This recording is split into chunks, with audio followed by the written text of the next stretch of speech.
June 27, 2024, the day Washington's assumptions died. Let me tell you about the moment I realized the ground had shifted beneath America's feet.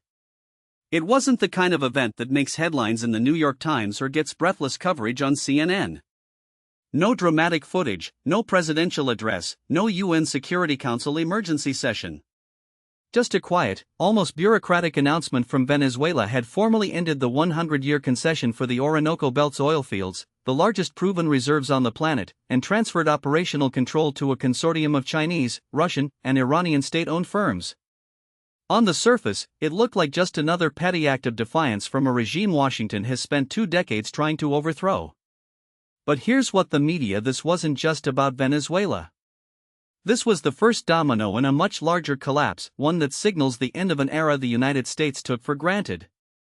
An era where the dollar was king, where American energy dominance was unquestioned, and where the Western Hemisphere was treated as a de facto U.S. protectorate. That era is over. And Washington still hasn't realized it. I've spent the last 30 years studying the intersection of energy, geopolitics, and great power competition. I've advised governments, written classified assessments for the Pentagon, and watched as one administration after another repeated the same mistakes, assuming that economic pressure, diplomatic isolation, and the occasional covert operation could bend nations to America's will. But what's happening in Venezuela right now isn't just resistance. It's a blooper, and if we don't understand it, we're going to make the same catastrophic miscalculations that have defined every declining empire in history. So let's start with the story they're telling you. The official rogue regime finally overplayed its hand. Here's how the State Department would like you to see this. Venezuela, under Nicolas Maduro, is a failed state, a corrupt, authoritarian regime that has driven its people into poverty through mismanagement and repression. For years, the U.S. has imposed sanctions to cripple its oil industry, the lifeblood of the Venezuelan economy, in the hopes of forcing Maduro from power. The logic was starve the regime of cash, and either the military would turn on him, or the people would rise up. Either way, democracy would be restored, and Venezuela would return to the U.S. sphere of influence. The numbers seem to support this. Since 2019, U.S. sanctions have cut Venezuela's oil exports from 1.9 million barrels per day to just 700,000. GDP has collapsed by 75% since 2013. Hyperinflation made the bolivar worthless. Millions have fled the country. And yet, Maduro remains in power. Why? Because, as the narrative goes, he's propped up by Russia and China, who see Venezuela as a geopolitical pawn, a way to poke the U.S. in its own backyard. The recent move to end the Orinoco Belt concessions? Just another desperate gamble by a regime with no other options. The U.S. response has been more sanctions, more threats, and a quiet but unmistakable signal to the Venezuelan military that regime change is still on the table. The message is: play ball with us, or face the consequences. But there's a problem with this narrative. It assumes that Venezuela is still operating in the same geopolitical framework that existed in the 1990s. It assumes that the U.S. can still dictate terms to a country sitting on 303 billion barrels of oil, the largest reserves in the world. And most dangerously, it assumes that Russia and China are just passive bystanders, content to let Washington call the shots. That's not what's happening. Not even close. Deconstructing what's really happening in Venezuela. Let's start with the sanctions. The U.S. likes to present them as a precision tool, targeted measures designed to hurt the regime without harming the people. But the data doesn't support this. A 2022 study by the Center for Economic and Policy Research found that U.S. sanctions were responsible for at least 40,000 deaths in Venezuela between 2017 and 2018 alone, due to shortages of food and medicine. That's not collateral damage. That's a humanitarian catastrophe. And yet, Maduro hasn't fallen. Why? Because sanctions don't work the way Washington thinks they do. In fact, they often have the opposite effect. Look at Iran, Cuba, North Korea, all sanctioned to oblivion, all still standing. Why? Because sanctions don't just hurt the regime. They hurt the people, and when the people suffer, they don't rise up against their government. They rally around it. The regime becomes the underdog, the victim of foreign aggression. And in Venezuela's case, that narrative has been amplified by a sophisticated propaganda machine, one that has turned US intervention into a national rallying cry. But here's where it gets interesting. The sanctions didn't just fail to topple Maduro. They accelerated Venezuela's pivot away from the US and toward America's rivals. When the US cut off Venezuela's access to the global financial system, Maduro had no choice but to turn to China and Russia. And those countries? They didn't just offer loans. They offered a lifeline, one that came with strings attached, but strings that led straight to Beijing and Moscow. Let's talk about the Orinoco Belt. For decades, US and European oil companies dominated Venezuela's energy sector. ExxonMobil, Chevron, Shell, they all had massive stakes in the country's oil fields. But when the US imposed sanctions, those companies pulled out. And who stepped in? Rosneft, CNPC, and the National Iranian Oil Company. Not out of charity. Out of strategy. Here's what most people don't: Venezuela's oil isn't just any oil. It's heavy crude, the kind that requires specialized refining.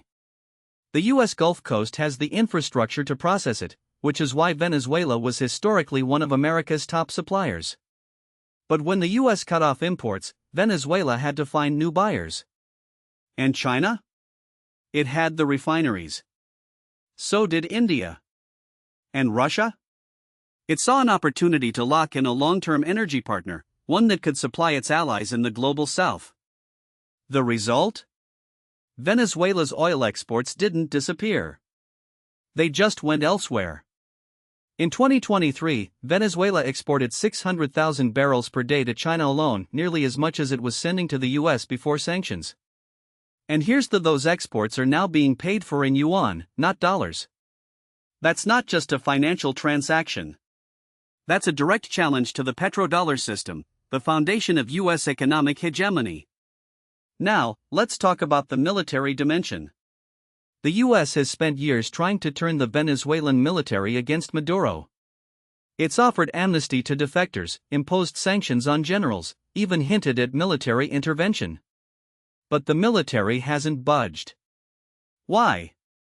Because Russia and China have made sure it doesn't have to. Since 2019, Russia has sent military advisors, S-300 air defense systems, and even a small contingent of Wagner Group mercenaries to Venezuela.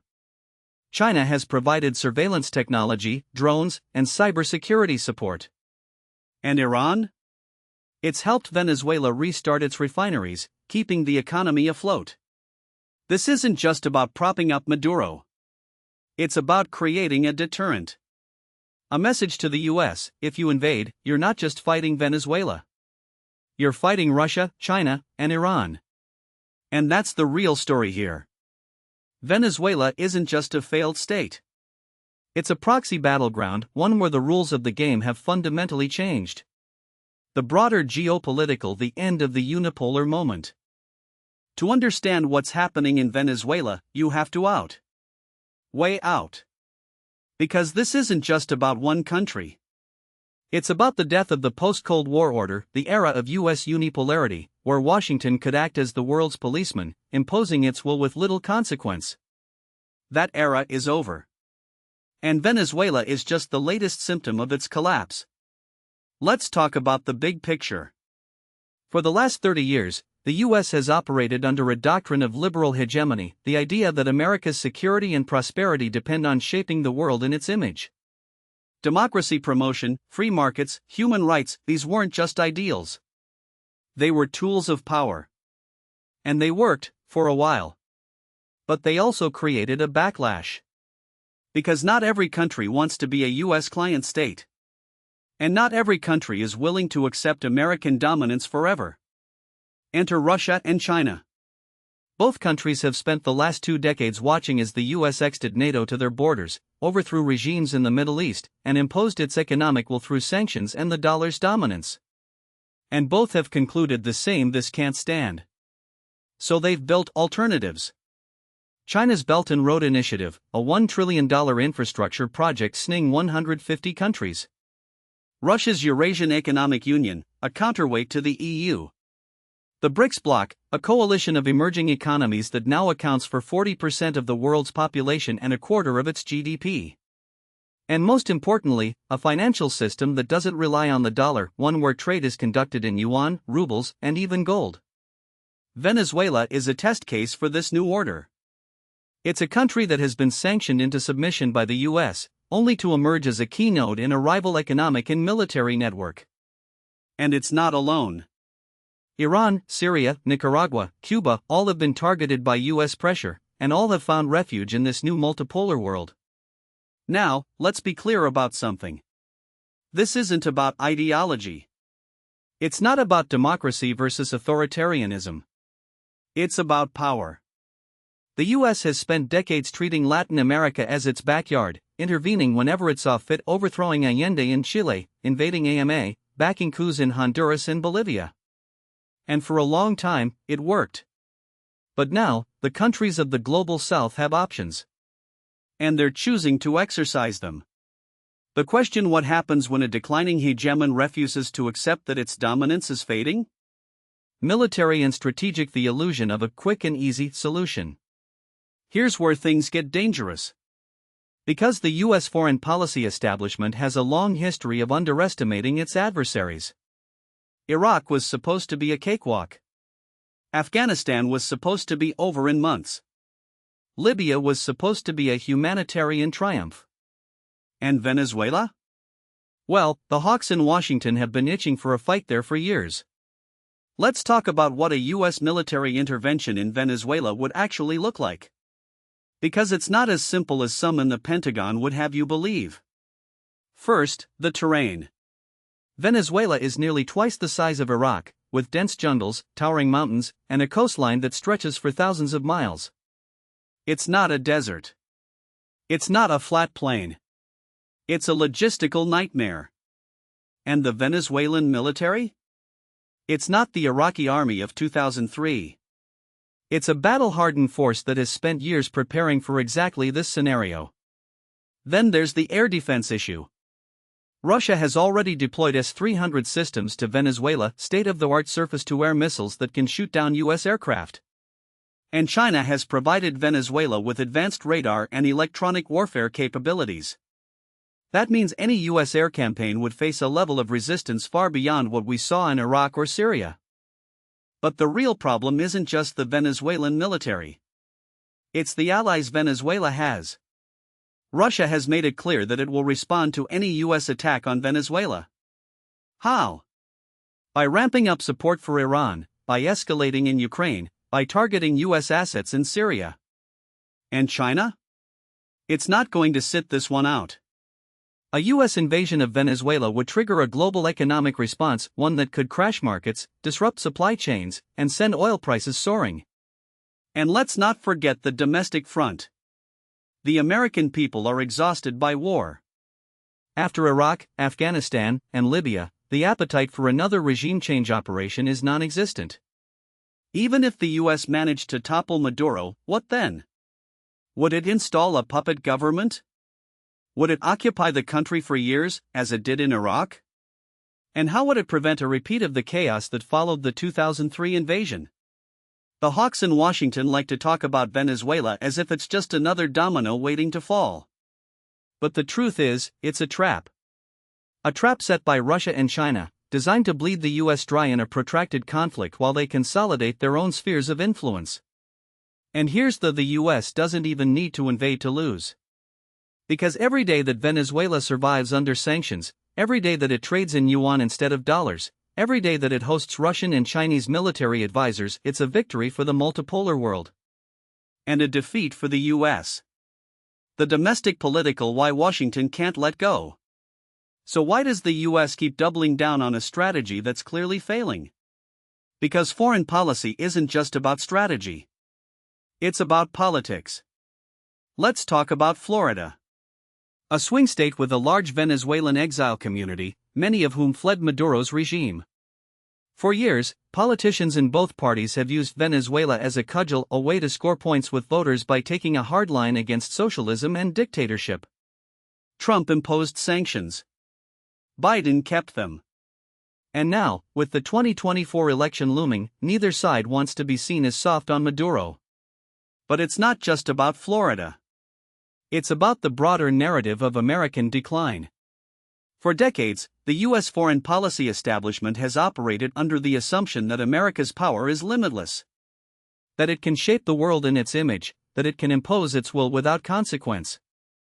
And when that power is challenged, as it has been in Ukraine, in the South China Sea, and now in Venezuela, the instinct is to lash out. Because admitting that the world has changed? That would mean admitting that the U.S. is no longer the sole superpower. And that's a message that neither party wants to deliver. So instead, we get the same old sanctions, threats, and the occasional covert operation. A strategy that hasn't worked in 20 years, but one that no one in Washington has the courage to abandon. Scenario: what comes next? So where does this go from here? Let's lay out the possibilities. Scenario 1, the best case. The U.S. finally accepts that sanctions aren't working and pivots to diplomacy. It offers Maduro a sanctions relief in exchange for free elections and a return to democratic norms. Maduro, seeing an opportunity to stabilize his regime, agrees. Venezuela's oil flows back to the U.S., the exodus of refugees slows, and the country begins a slow recovery. But here's the even in this scenario: Venezuela is no longer a U.S. client state. It's a neutral country, one that will continue to trade with Russia and China. And the precedent is the U.S. can't just impose its will on the world anymore. Scenario 2, the most likely outcome. The status quo continues. The U.S. keeps sanctions in place, Maduro stays in power, and Venezuela becomes a permanent fixture in the multipolar world. Its oil flows to China, its military relies on Russia, and its economy becomes increasingly integrated with the global South. The U.S. responds with more sanctions, more covert operations, and more rhetoric about restoring democracy. But nothing changes. Because the world has moved on. This is the scenario where the U.S. loses the most. Not in a single dramatic defeat, but in a slow, grinding erosion of its influence. 1,000 small cuts, each one barely noticed, until one day, Washington wakes up and realizes it no longer calls the shots. Scenario 3, the worst case. The Hawks win. The U.S. launches a military intervention, either directly or through a proxy force. Maduro is overthrown, but the country collapses into chaos. Russia and China respond by escalating in Ukraine and Taiwan. Iran ramps up attacks on U.S. forces in the Middle East.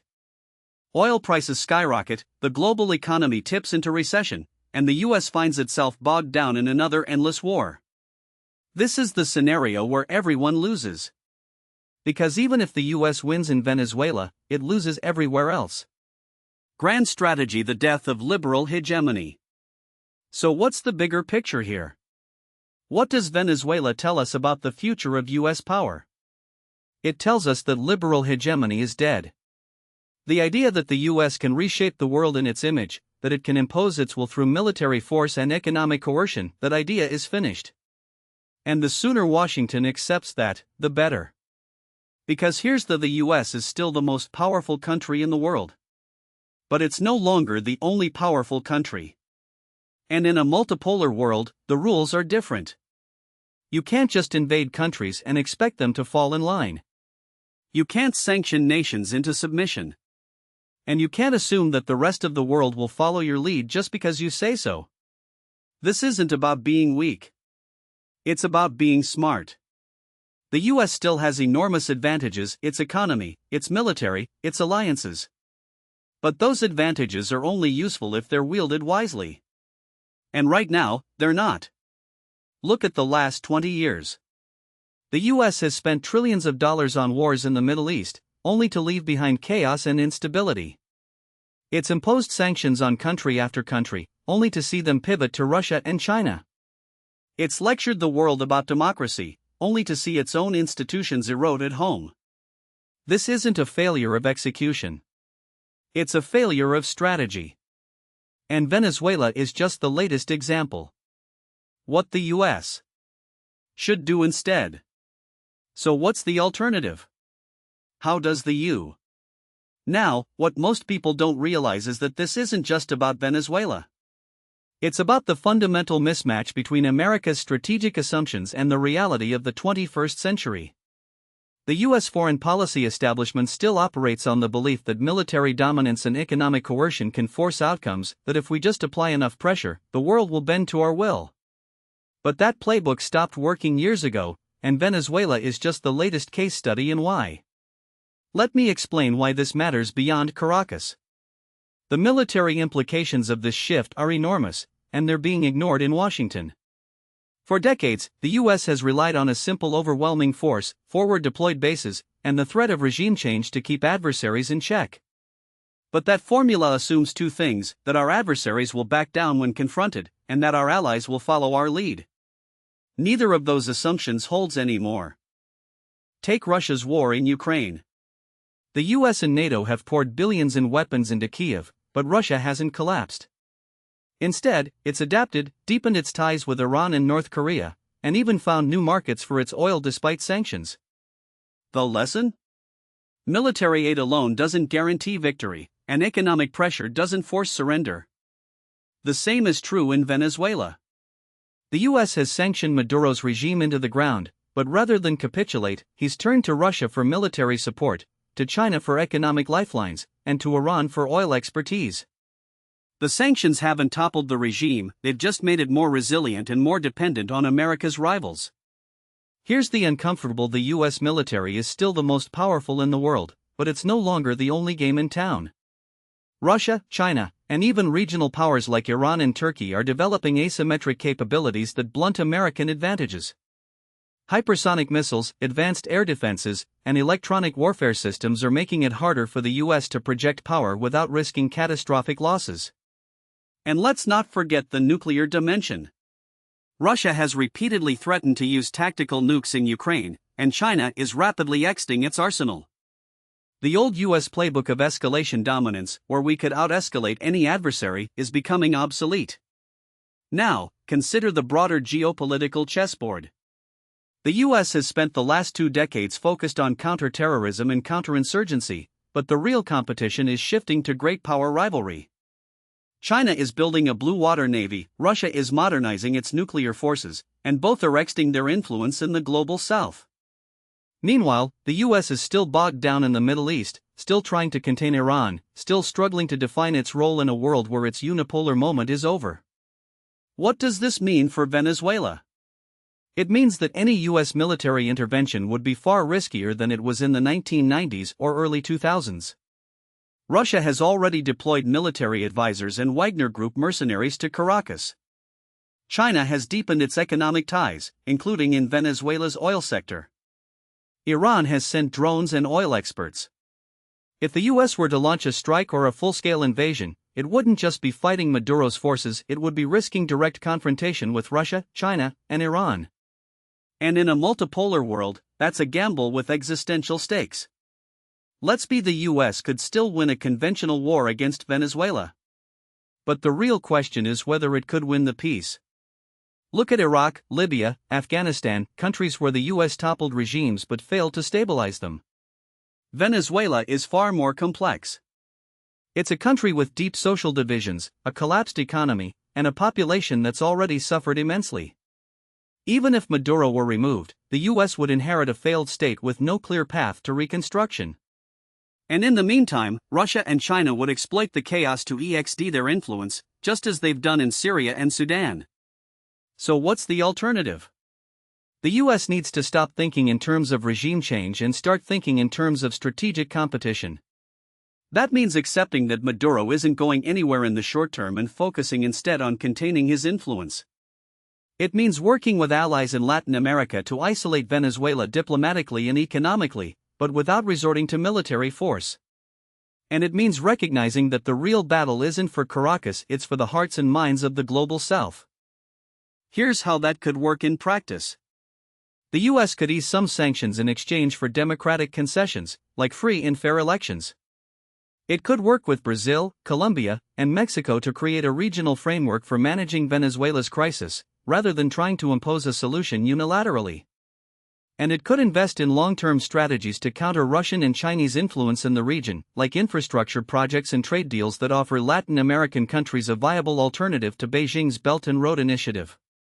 But none of this will happen if Washington keeps clinging to the old playbook. The era of liberal hegemony is over, and the sooner the US accepts that, the better. Because the alternative isn't just failure, it's a world where America's adversaries grow stronger, its allies grow more skeptical, and its military is stretched thinner than ever. Venezuela isn't just a test case for US policy in Latin America. It's a warning sign for the future of American power. And if we don't heed that warning, we'll be doomed to repeat the mistakes of the past. Now, what most people don't realize is that Venezuela's domestic political landscape is far more fractured than the binary narrative of Maduro versus the opposition suggests.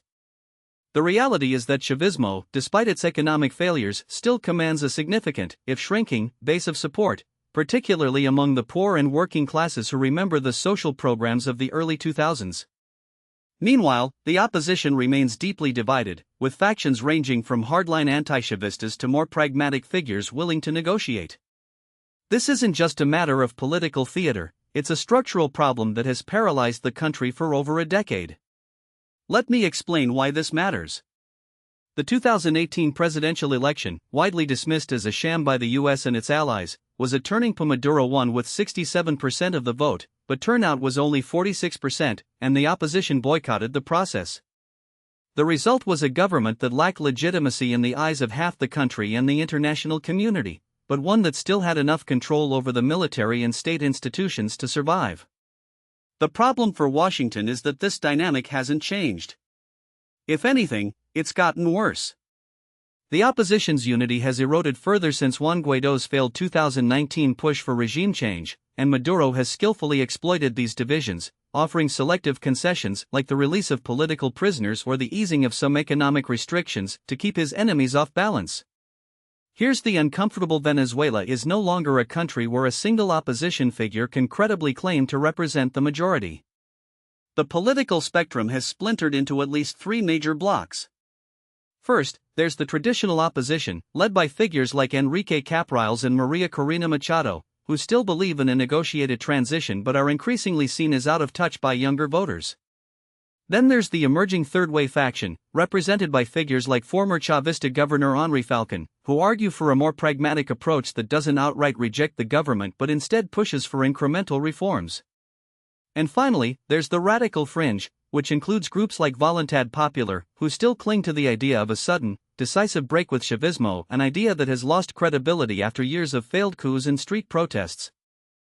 The question, then, is what happens in the most likely scenario in the short term is a continuation of the status. Maduro remains in power, the economy limps along with dollarization and limited market reforms, and the opposition remains too divided to mount a serious challenge. But this isn't a stable equilibrium. The Venezuelan state is still deeply dysfunctional, and the social contract that once held the country together, where the government provided subsidies and services in exchange for political loyalty, has all but collapsed. The result is a society that's increasingly atomized, with millions of people either emigrating or retreating into informal economies to survive. Now, let's talk about the military, because that's where the real power lies. The armed forces in Venezuela are not a monolith, but they are deeply embedded in the country's political and economic system. High-ranking officers control key industries, from oil to food distribution, and they have a vested interest in maintaining the status quo. This is why Maduro has survived, so he's bought their loyalty with economic privileges, and he's purged or sidelined those who might challenge him. But this system is also fragile. The military's support is transactional, not ideological, and if Maduro can no longer deliver the goods, whether because of sanctions, economic collapse, or internal dissent, they could turn on him. This brings me to the most dangerous: a military coup. It's not impossible, but it's also not the silver bullet that some in Washington seem to think it would be. A coup could come from within the ranks, either from disgruntled officers who feel sidelined or from factions that believe Maduro has become a liability. But the problem is that any new military government would inherit the same structural: a collapsed economy, a divided society, and a population that's deeply distrustful of the armed forces. The last time Venezuela had a military government, in the 1950s under Marcos Pérez Jiménez, it ended in revolution. The risk is that history repeats itself, but this time with even more devastating consequences. There's also the wildcard of the 2024 presidential election. Maduro has already signaled that he intends to run again, and the opposition is scrambling to unite behind a single candidate. But even if they do, the playing field is far from level. The government controls the Electoral Council, the judiciary, and most of the media, and it has a long history of disqualifying opposition candidates or manipulating results. The most likely outcome is another Maduro victory, but one that's even more contested than in 2018. This could lead to a new wave of protests, but without a clear leadership or strategy, they're unlikely to succeed where previous efforts have failed. So where does that leave us? The reality is that Venezuela is in a holding pattern, and the only way out is through a negotiated transition. But here's the: neither side has an incentive to negotiate in good faith. Maduro knows that any real concessions could lead to his downfall, and the opposition knows that any deal that leaves him in power will be seen as a betrayal by their base. This is why the US and its allies need to rethink their approach. Instead of pushing for regime change, they should be pushing for a process that includes both sides, with clear benchmarks for reform and international guarantees to ensure compliance. Let me give you an example of what that could look like. In 2021, Norway mediated talks between the government and the opposition in Mexico, but they collapsed after Maduro's allies were extradited to the US on drug trafficking charges. The lesson here is that external pressure can backfire if it's seen as punitive rather than constructive. A better approach would be to offer carrots as well as sanctions relief in exchange for electoral reforms, the release of political prisoners, and the reintegration of Venezuela into regional institutions like the OAS. At the same time, the US should work with countries like Brazil and Colombia to create a regional framework for managing Venezuela's crisis, one that doesn't rely on unilateral action but instead builds consensus among Latin American nations. The key here is patience. Venezuela's crisis didn't happen overnight, and it won't be resolved overnight either. But if the US keeps treating it as a zero-sum game, it will only prolong the suffering of the Venezuelan people and strengthen the hand of Russia and China. The alternative is a long-term strategy that accepts the reality of Maduro's rule while working to create the conditions for a more democratic and stable Venezuela in the future. That's not a satisfying answer for those who want to see Maduro gone tomorrow, but it's the only one that has a chance of working. And in a world where American power is no longer unchallenged, that's a reality Washington can't afford to ignore. Now, what most people don't realize is that this isn't just about Venezuela, it's about the broader unraveling of the post-Cold War order in Latin America, and Washington's refusal to adapt. For 3 decades, the US operated under the assumption that the region was its natural sphere of influence, a place where economic liberalization and democratic governance would follow the same script as in Eastern Europe after 1989. But that script was always flawed, because it ignored the region's deep historical grievances against US intervention, against neoliberal shock therapy, against the very idea that Washington could dictate the terms of political legitimacy. Venezuela is just the most dramatic example of what happens when that assumption collides with reality. Let me explain why this matters beyond Caracas. The Biden administration's recent shift, lifting some sanctions in exchange for electoral concessions, was a tacit admission that the old playbook isn't working. But it's also a half measure, because it doesn't address the fundamental asymmetry in how the US engages with the region. When Maduro's government holds elections that the opposition boycotts, Washington calls it a sham. When Nayib Bukele in El Salvador erodes democratic norms to consolidate power, the US grumbles but ultimately looks the other way because he's an ally against migration and gangs. This double standard isn't lost on Latin American leaders, and it undermines any moral authority the US might claim when it lectures Venezuela about democracy. Here's the uncomfortable: the US still hasn't reconciled its strategic interests with its stated values in Latin America. During the Cold War, the calculus was simple: any government that wasn't openly communist was a potential partner, no matter how authoritarian. The post-Cold War era promised a break from that cynicism, but the reality has been messier. The 2009 coup in Honduras, which the Obama administration initially condemned before quietly accepting, was a turning point. The message was democracy was negotiable if it conflicted with US interests. Fast forward to today, and you see the same pattern in Venezuela. The US wants Maduro gone, but it's not willing to risk the chaos of a sudden collapse, especially with Russia and China waiting in the wings. So instead, it oscillates between sanctions and half-hearted negotiations, hoping something will stick. This brings me to the grand strategy: what should the US actually be trying to achieve in Venezuela? The establishment answer is still regime change, but that's a fantasy. Maduro has survived multiple coup attempts, an economic war, and even a demic. He's not going anywhere unless the military turns on him, and there's no sign of that happening. The alternative is what I've been arguing for: a long-term containment strategy that accepts Maduro's rule as a fact but works to erode his domestic and international support over time. That means three things. First, the US needs to stop treating Venezuela as a bilateral issue and start treating it as a regional one. The Lima Group, which was formed in 2017 to coordinate a response to Venezuela's crisis, has collapsed because its members couldn't agree on a common approach.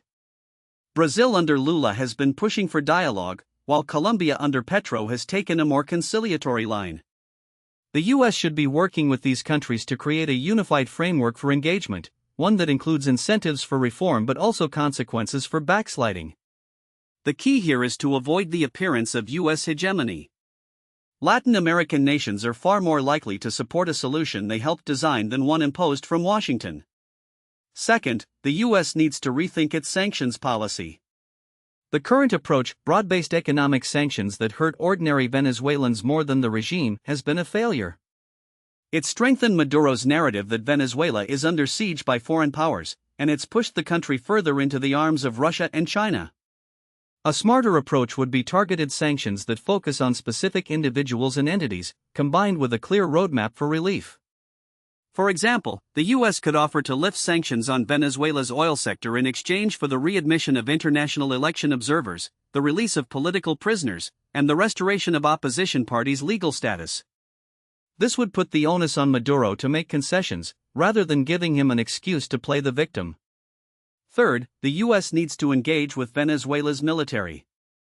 This is the most sensitive part of the strategy, because it risks legitimizing a key pillar of Maduro's power. But the reality is that the military is the only institution that can force a transition, and it's not going to happen unless the generals see a path to protecting their interests. The US should be quietly exploring ways to offer guarantees to mid-level officers, amnesty, economic incentives, even exile options if they defect or push for reform.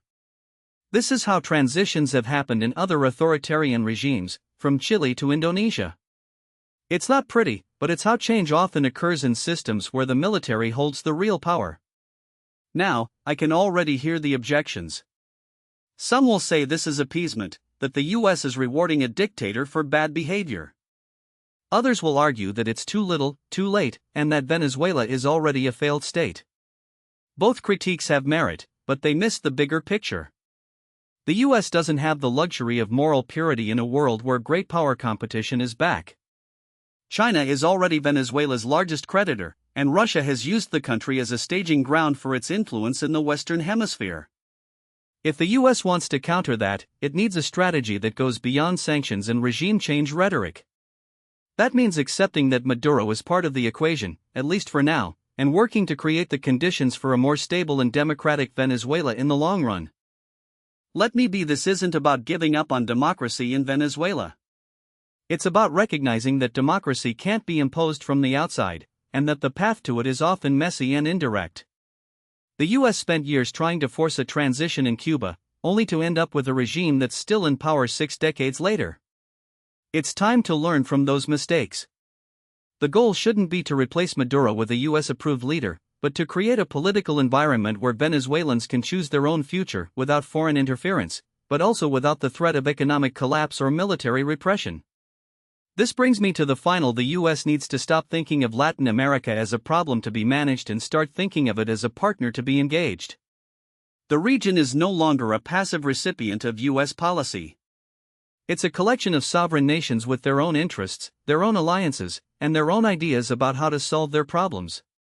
The rise of leftist governments in Brazil, Colombia, and Mexico isn't a temporary blip, it's a reflection of a broader shift in the region's political landscape. The US can either adapt to that reality or watch as its influence continues to wane. Venezuela is the canary in the coal mine. If the US can't find a way to navigate this crisis without resorting to the same old tools of coercion and intervention, it will struggle to maintain its leadership in the hemisphere. The era Washington took for granted is over. The question now is whether the US can learn to operate in a world where its power is no longer unchallenged and where its old playbook no longer works. The answer will determine not just Venezuela's future, but the future of US-Latin American relations for decades to come.